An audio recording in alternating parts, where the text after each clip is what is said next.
Hi, everyone. I know we are coming back from a very brief lunch break after a very powerful practice. So thank you all for being here. And I am so excited to introduce you all to Charlene Lam. She is joining us from Portugal, which is amazing. I believe it's about 7:30 her time. Charlene is a certified grief coach and the curator of the Grief Gallery. She has been presenting at multiple international exhibitions featuring the belongings of loved ones lost. She is here to give us some insight onto curating grief and what that can look like for everyone. A couple of reminders. The chat function will be used throughout this presentation. Please withhold from any hateful, harmful, judgmental words in this space. Anyone that is abusing this space will be removed from the summit. We are doing our best to keep this a safe and brave space for everyone. So thank you for respecting that.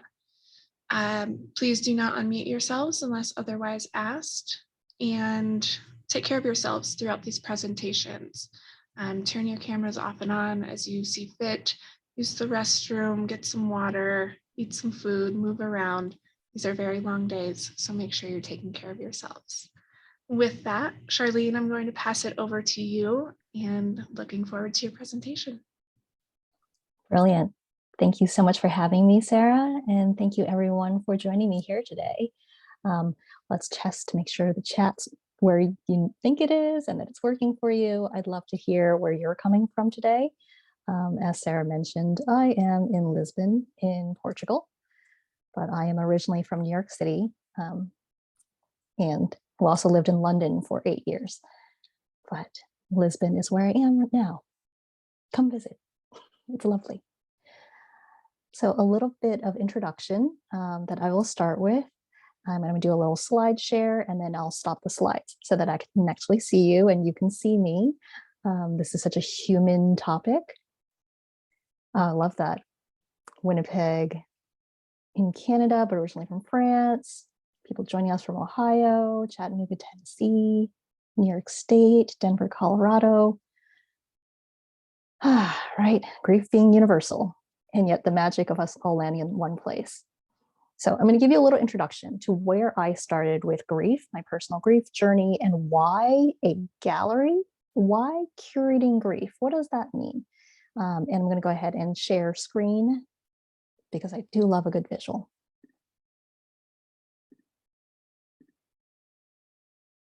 Okay, so curating grief. Why curating grief? Why a gallery? Well, with the Grief Gallery, I present exhibitions about death, grief, and loss. And these exhibitions often feature the belongings of our loved ones. This was an exhibition at the start of this year in Toronto during the design festival there. I put on the belongings and feature them, not necessarily the important belongings, right? Like the family crystal, but some of the everyday belongings that have so much emotional pull and charge for us. This is a McDonald's toy that belonged to my mother, and it's not actually Hello Kitty. This is Hello Kitty's boyfriend, Dear Daniel. She loved cute things and she had a lot of McDonald's toys. She liked collecting. The McDonald's toy really reflects the problem that I had after my mother died. So she passed away suddenly from a stroke in 2013, and she left a 3,000 square foot dream house full of belongings. It was very sudden. None of us expected it. And I was presented with, what do I do with the house? And what do I do with all of the things in the house? Nate, let me know if you've experienced this yourself. But what I experienced was everything became precious. All of the McDonald's toys, all of the little souvenirs from her travels suddenly became so precious. My mother had picked those out and I couldn't imagine letting them go. So my solution was to put on my curator hat. At the time, I was living in London and I was working as an independent curator, putting on exhibitions featuring the work of designers and artists. So I asked myself, okay, if I was to put on an exhibition about my mother, which 100 objects would I choose to display?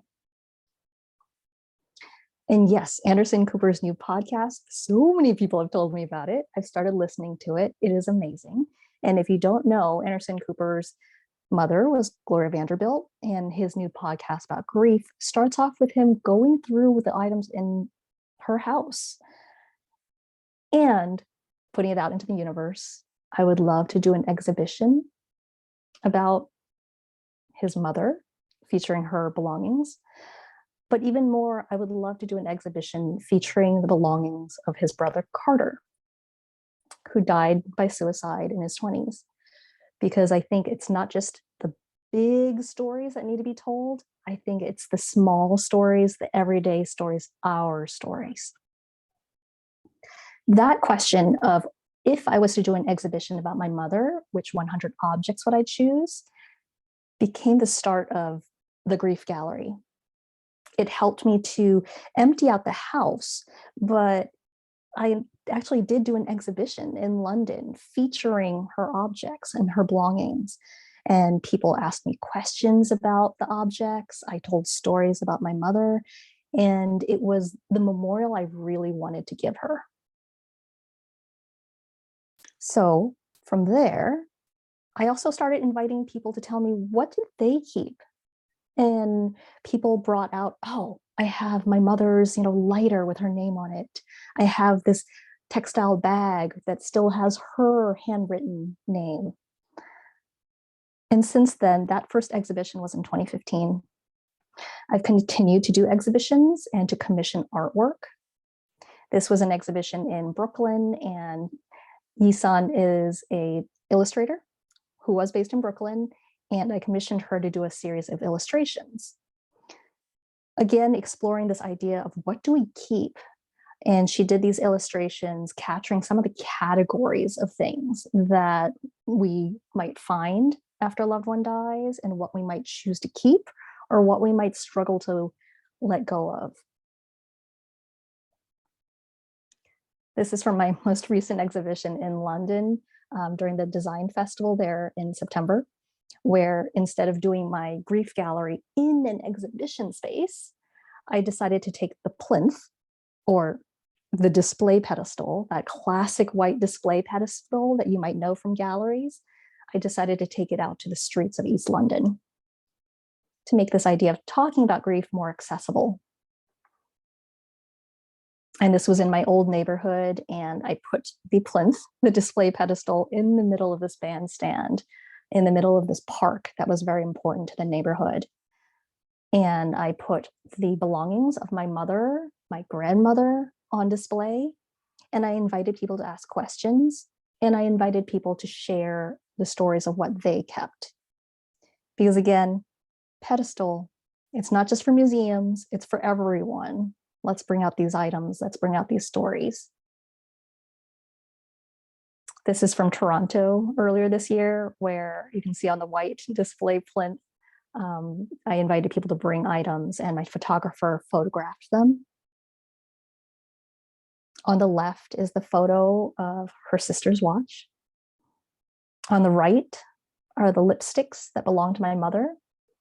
I commissioned another photographer to photograph some of her objects in this, like, an Instagram style, what I kind of think of like as glamour shots for my mother's belongings, if you remember what glamour shots are. But it really is that idea of putting the focus, of celebrating what was important to us, who was important to us. And the premise of this is that I believe that we are all curators after a loved one dies. Let that sink in. Do you think you're a curator? I'm going to stop share so I can see the chat easier. Great. Yeah. So when I say a curator, just to define this a little bit, sometimes when we think about curator, a curator can be someone who works for MoMA, for the Met, who works for a big museum and is in charge of a collection. A curator decides what goes into an exhibition, decides what goes into a collection, and how to take care of it. Now, you don't need to work for the Met. I'm an independent curator, so I put on my own exhibitions.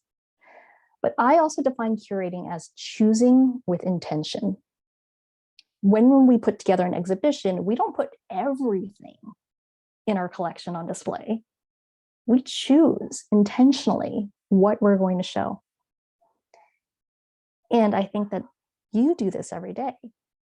You don't necessarily have a gallery, but you have a shelf, you have photo frames on the wall, you have albums on your phone, right? You're choosing every day what takes up space in your homes, what takes up space in your lives. And you choose which stories you tell about your loved ones that you've lost. You choose what you highlight. Does that make sense to you? Yeah, seeing nods? Great. Yes. In the chat, noting JM that you lost your son at 28 last year, and the idea that you've kept all of his schoolwork and other items from him from his infancy until he left our home is bringing you immense comfort, as it is a tangible connection to him, and you're glad you didn't toss them. Yes. And that definitely touches on why I'm so obsessed with objects, because I believe the objects are so powerful as a source of connection, a source of awareness, and a starting point for healing. And that ties into what I do as a grief coach, because I did all of that instinctually, leaning into my creativity and my curatorial instincts. But looking back, and when I got certified as a coach, I looked back to see, well, why was that so helpful? That process of putting together an exhibition. Why was the act of curating so healing for me? And from there, I developed my Curating Grief framework, the name of this talk, as a way to guide people in a creative and accessible way to awareness, to continued connection, to healing. And I tie in contemporary grief theory, like continuing bonds theory, like meaning reconstruction. There's so much more that we understand now about the process of grief. Yeah. Yes, Abby, thank you for sharing that. I'm going to touch on some of the not so happy aspects of this too. Because as we know, it's not just happiness.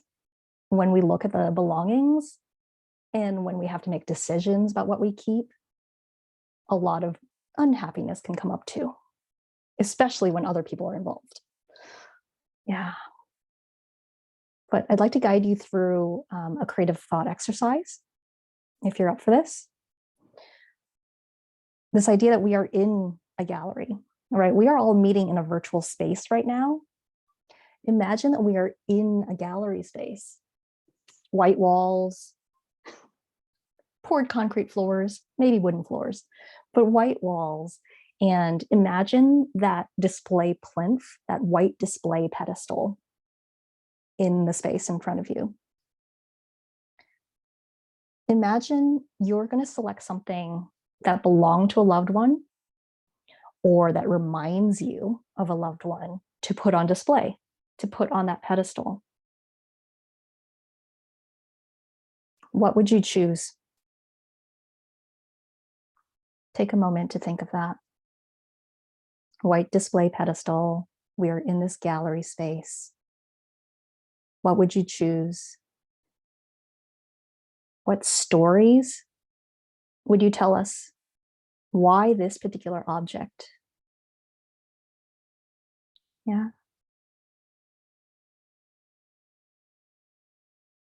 And when you know, go ahead and use the chat and tell us, what should we imagine there?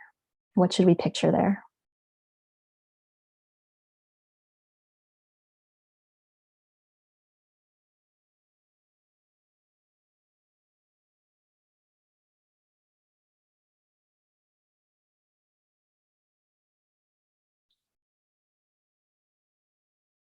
Okay, Kathy, you're home.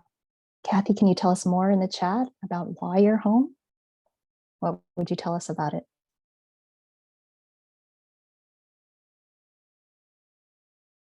Kelly would put her mom's engraved calling card holder and some of her calling cards.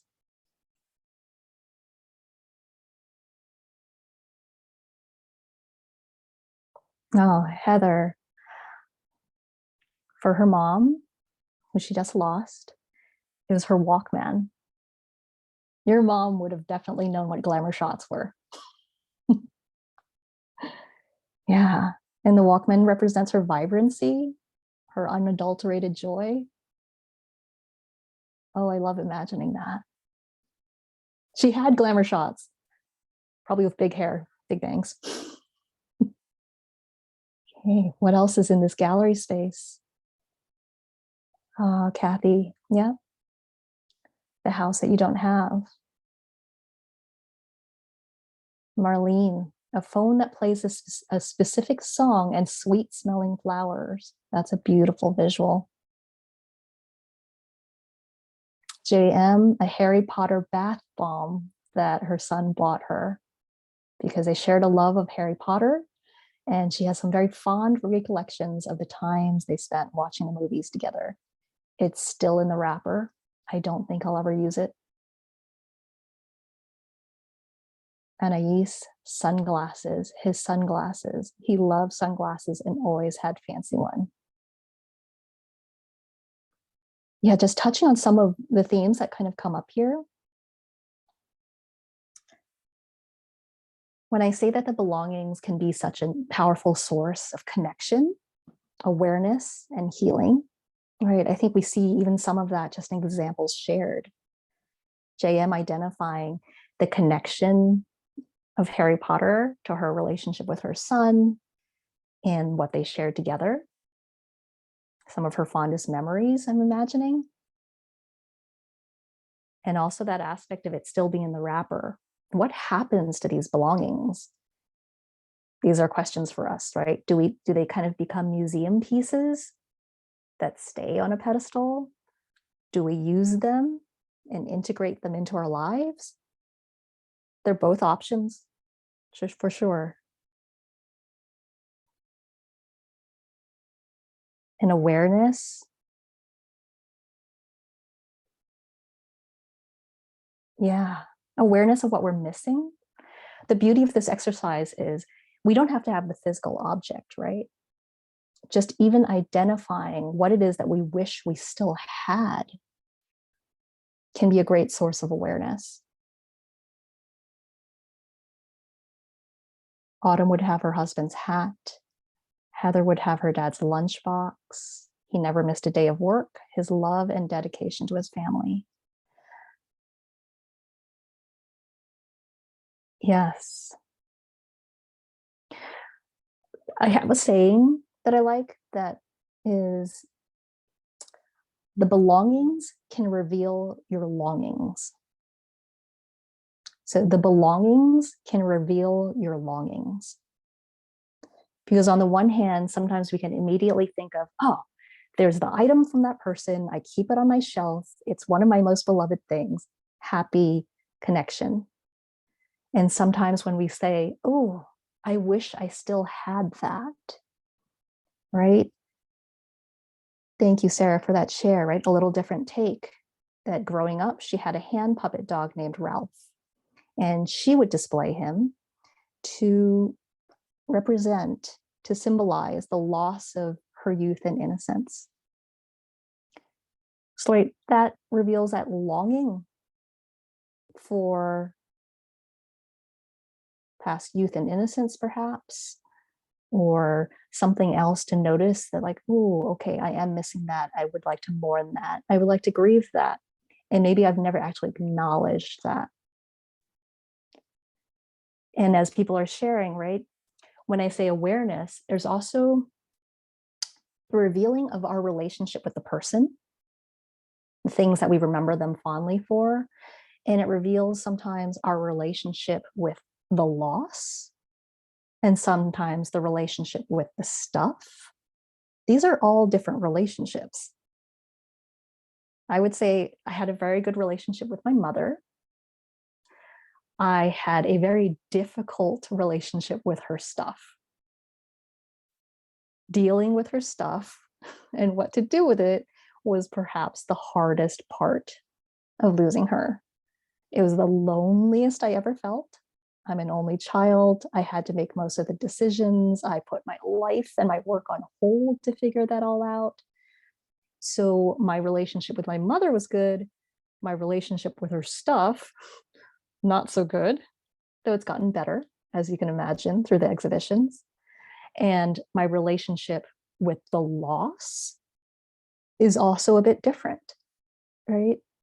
So I think there's that interesting awareness and our relationship with the circumstances of our loss.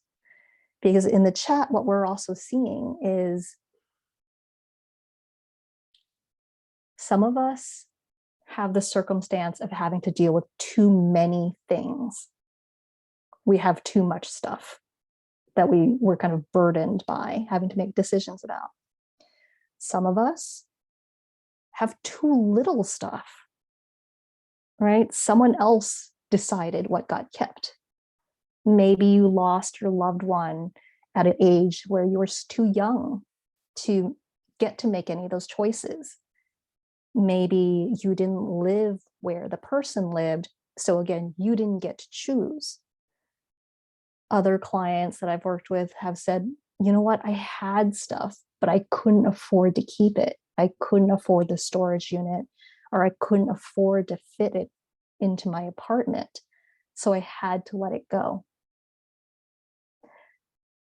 So that's what I mean by this awareness that can come up from this question about looking at the belongings, looking at these objects. The belongings can reveal your longings.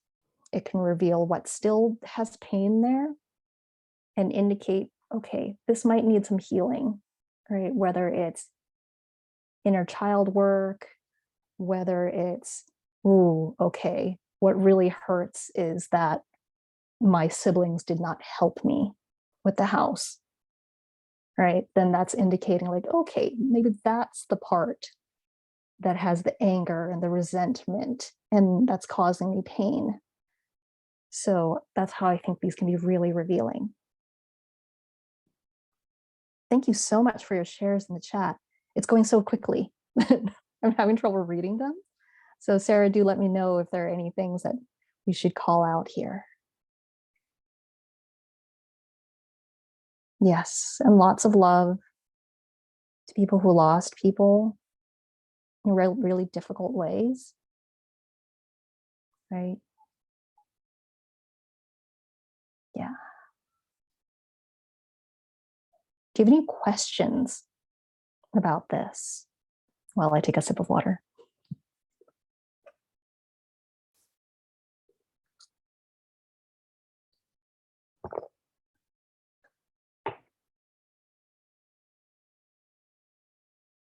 And thank you for the stories.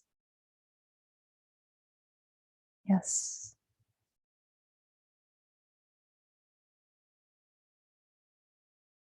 Yes. Kelly giving more context to the calling cards because she loved connecting with people, networking, and making friends. This is your mother, I think, right?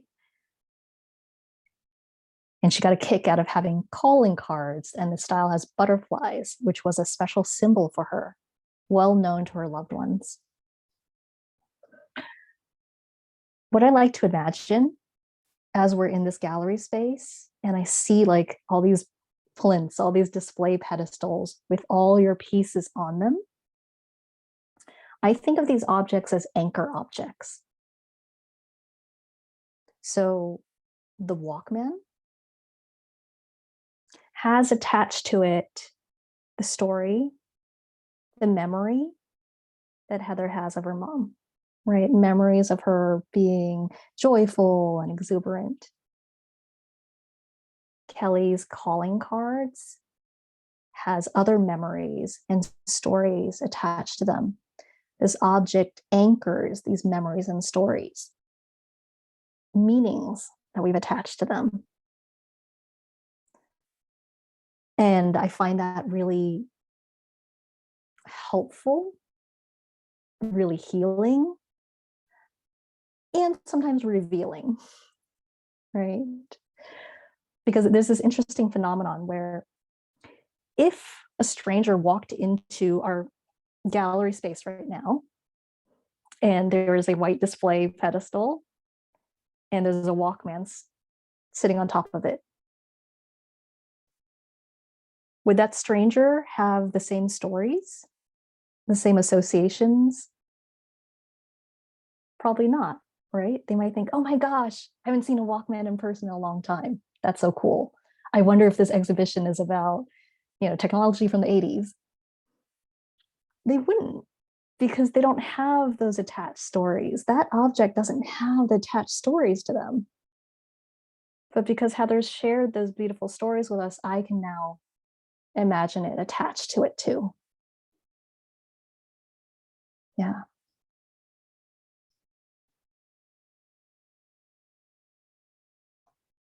Yeah. Yes, exactly. Your siblings, your other families have very different attachments than you do. Right? That same family member that might have seen that Walkman might not have the same associations with it. So I'll introduce a follow-up thought exercise. The person that you chose, who owned the object or the object that you identified, think of someone else, another family member, another person in your lives. What objects would they choose if they were to do an exhibition about that same person? If they were the curator of an exhibition about your person, what would they choose?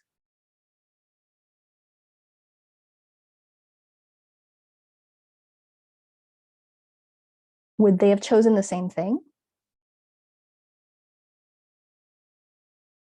Yes, JM, right? I have absolutely no idea what they would choose, right? Sometimes what comes up is when we talk about some of the family friction that can happen.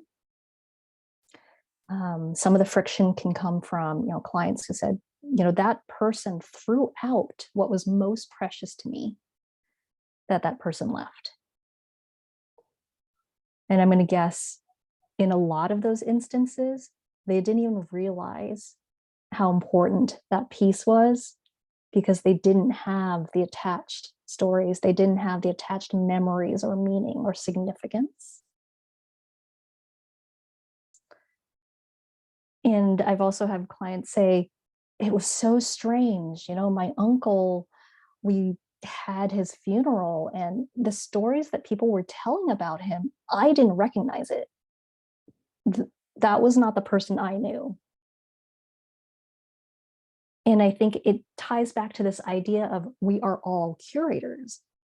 And as curators, what we would put together to represent someone is going to be very different than what someone else would choose. One, because sometimes literally they have access to different items. My aunt, my mother's sister, if she was to put on an exhibition about my mother, she would have chosen very different things. Her exhibition about my mother would have included a lot more from their childhood, from growing up together, items from Hong Kong. These are items that I literally don't have access to, stories that were not mine. And someone's exhibition about the same person might be very different because our relationships are so personal, right? Their relationship with the person was different. Their interactions were different. The circumstances of how they interacted when the person was alive, their circumstances when the person died might have been very different.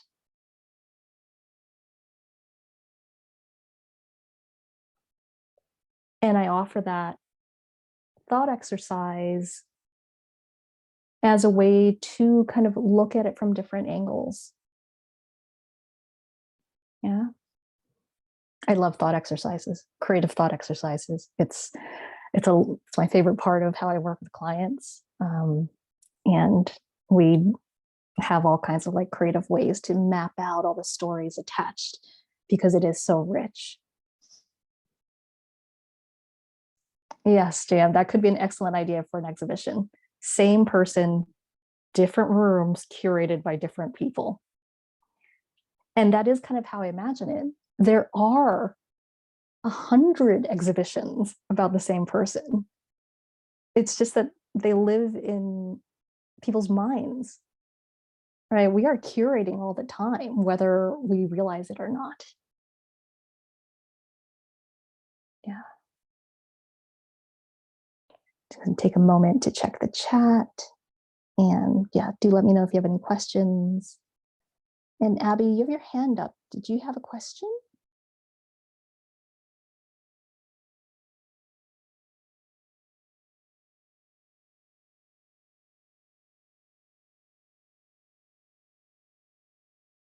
Yeah. Sarah, did you want her to unmute or did she put her hand down? It looks like she, but yeah. Okay, cool. No, thank you so much for the rich sharing in the chat. I'm just looking through here. I'll offer you some ways. No worries. I'm going to offer you some ways for troubleshooting, because as we've identified, there are a lot of situations and potentially painful aspects. The house, my mother's house, for instance, I really wanted to keep her house. I could not keep her house. There was a mortgage on it. I lived an ocean away. So my solution was, you might have seen in the screen share, the slides earlier, there was an illustration of her house. It's my mother's dream house. I commissioned an illustrator to capture different things about my mother, how I wanted to remember her. And that included the dream house with the view of the swans and the view of the lake. And that's, I think, one of my favorite ways to stay in touch with that house. I think commissioning work, I especially like illustrations, but I've commissioned things like my mother's urn. I've commissioned paper cuts, different other pieces of art. I actually commission artwork every year in her memory as part of this process of continued healing and re-examining my relationship with her, because it's a continuing relationship. And my relationship with her changes too. And I'll also note that it took a lot of healing to get to that point with my mother's house, because I also had a lot of guilt, right? If we imagine the anchor object, we talked about some of the happy associations, and sometimes there are unhappy associations. For a long time, that house represented, maybe I'm a bad daughter because I couldn't keep it. It was my mother's dream house. The house also represented, ooh, maybe I'm a bad daughter because I live far away from her. I wasn't there when she died, right? There was a lot of judgment. There was a lot of regret, a lot of guilt attached to that house. And again, that's what I mean when I say, oh, that object, the thing, it can reveal our longings. It can reveal what hurts, that awareness of what hurts, and that path to healing. So I really needed to do that work to release the guilt, to release the regret, where I can look at the illustration of her house. I can think about her house with fond memories, right? If I hadn't done that work, I don't think I could bear to look at it. I don't think I could bear to think about it. I probably wouldn't be telling you about it. I wouldn't be telling you about my mother. But I want to tell you about my mother. I want to think about my mother fondly. And that's why that work is so important. Yeah. Does that resonate with people? Yeah. You see nodding there. Okay. Yes, a visual or photograph. And yes, you might notice, right? The urge to clean up. Our relationships with the belongings can change over time, just like our relationships with the things can change over time. Right? I'll share that I sold my mom's house a year and a half after she died. That was back in 2014. I did not tackle the storage unit until January of this year, 2022. When I was clearing out the house, I had a category of items called things that are too painful to deal with right now. And that went in the storage unit. I just couldn't. I couldn't look at the divorce paperwork. I couldn't look at the things that were just brought up so much. And over time, right, the item, the divorce papers, the stories that were connected, the meaning that was connected there, it loosened over time. Those connections loosened. And finally, at the start of this year, and really before the pandemic started, but of course the pandemic got in the way of some of these logistical parts, I was saying, it's time to tackle the storage unit. It's time to let go of those items that are now feeling heavy, weighing me down, costing me money in storage fees. So my relationship with the objects also changed, and I was ready to let them go. So you're going to notice that as well, likely, when we talk about the relationship with the items. Yeah. Okay. I'm just going to.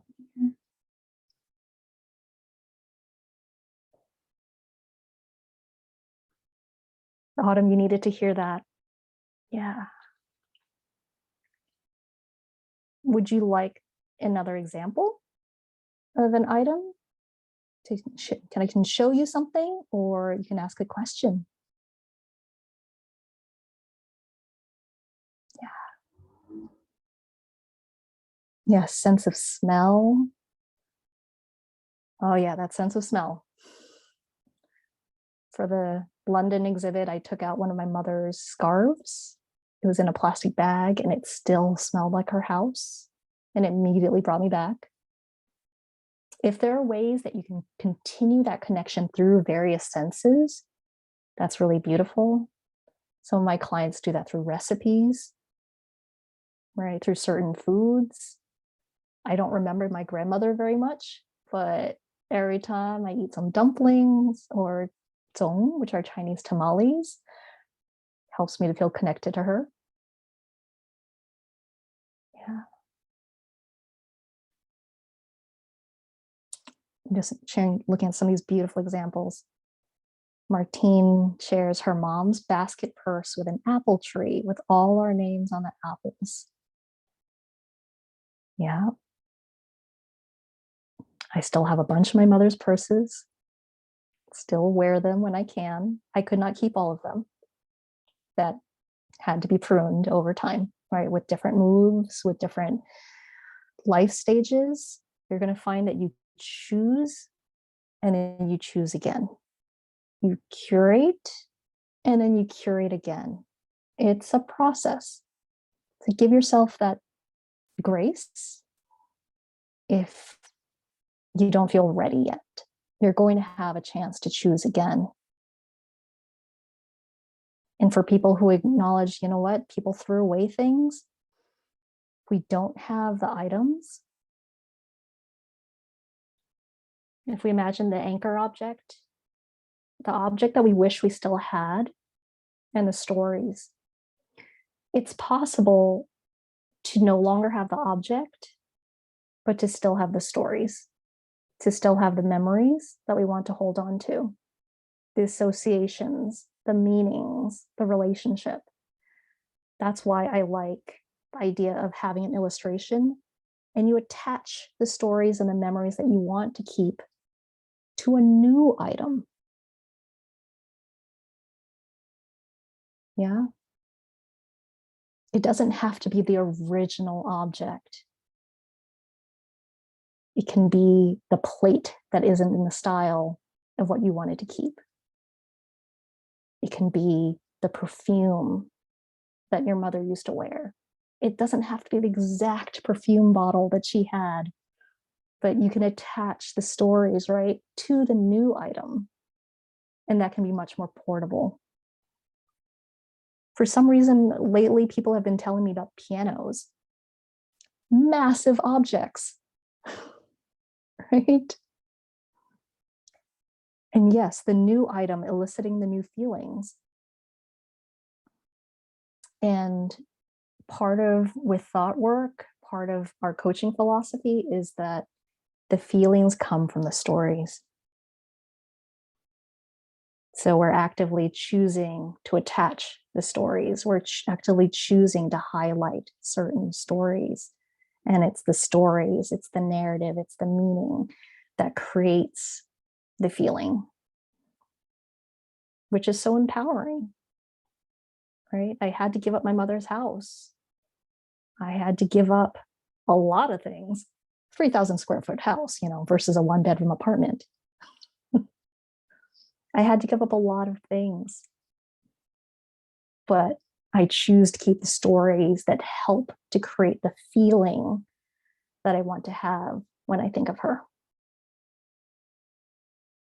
And that's why I think this idea that we curate our stories, we curate the things that we have them, but ultimately we are curating the stories, we're curating the narratives, we're curating the meanings. That I think can be very empowering and very healing. So, all right, any last thoughts? Yes, Lisa, that your dad didn't have a lot of objects, sentimental or otherwise, but now you're thinking of ways you can curate his words, maybe into a children's book or something. Yes. Creating as a way of capturing, right? And it's not going to be all his words. You're going to curate what words go in there, the most meaningful words to you. So I love that idea of creating that. Yes. Sometimes I work with parents, like widowed parents, to create a children's book to help capture those essential memories, the stories that they really want their children to remember of the other parent, especially when the child is very young. So that can be an incredible way to do that. Yeah. Okay. Last thoughts on there? Cool. If you think of anything, I'd love to hear these stories. So I'm on Instagram.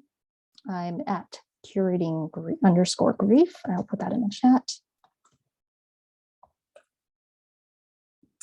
And my website is charlenelam.com. You can find links there to the Grief Gallery, to my monthly grief gathering of the Grief Gallery, where I do invite people to do more of this sharing and to actually bring an item and show us. And because we're entering the holiday period, and the holidays can bring up a lot when it comes to grief and loss, I'm also going to be launching a holiday care package, a coaching package. So on the website, you can also find information about that if you want to register your interest. But do connect with me. I would love to hear more of these stories. It really lights me up, both the happy ones and the unhappy ones, because it really is taking these objects off the shelf, taking the objects out of the box, out of the dustiness, right? Out of all the shadows, and putting it out into the spotlight, bring it into the light, putting it on that pedestal for you to see and for other people to see. You don't have to have an audience if you don't want. It can be incredibly healing just for you to see it, right? You can curate an exhibition for yourself, for sure. I have my private exhibition about my mother with things that I will never show anyone else. I have my exhibition that's for family, and then there's the public exhibition about her, right? That's the beautiful thing. Like we said, lots of different rooms. It's great because, you know, real estate and space is very expensive in New York and London and all these places. So enjoy the space in your minds. I'm going to finish up with a little kind of ritual because these conversations can bring up a lot. And I'm just popping in there. That's a specific page about the holidays. Martine says, I love this approach as a creative outlet for grief. I'm totally inspired. Fantastic. That's the goal, right?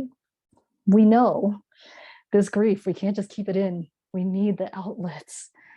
And I hope to offer these ways that are a gentle outlet, a safe outlet. You don't need to create beauty. Don't put this pressure on yourself. When you're ready, you can create beauty. It can be enough just to get things moving, just to look. Okay. All right. This is a 3-part little closing ritual. It starts, all 3 parts, with rubbing our hands together. So you'll rub your hands with me. Okay. If the conversation and the topic today brought up sadness, pain, grief, anxiety, fear in you, give yourself a hug. Yeah. Rub yourself down, comfort yourself. It's a tough topic. Things come up. Okay. We'll rub our hands together again. If the conversation today, if the sharing brought up emotions that aren't yours, pain that's someone else's, grief that's someone else's, fear that's someone else's, we're going to shake it off. And you can shake your hands out, right? We're already carrying a lot of our own things. We don't need to carry everyone else's too. Okay, last one. We'll rub our hands together. This is gathering good wishes for everyone who's grieving. Anyone who's in pain, anyone who's suffering, we're going to gather them up and we're going to blow it out into the world, into the universe.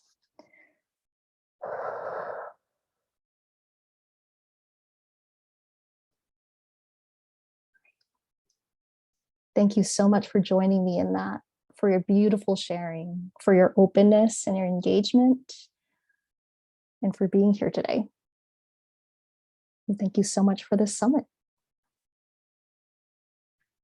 Charlene, thank you so much. I think we are all very inspired and we'll probably get to our things and our creative thinking and go through all of these practices many, many times. So thank you for being here and sharing this with us. And I love the transferability of this practice to so many different aspects of our lives. So thank you. And I'm also obsessed with that ritual at the end. I will be holding that one with me for a very long time.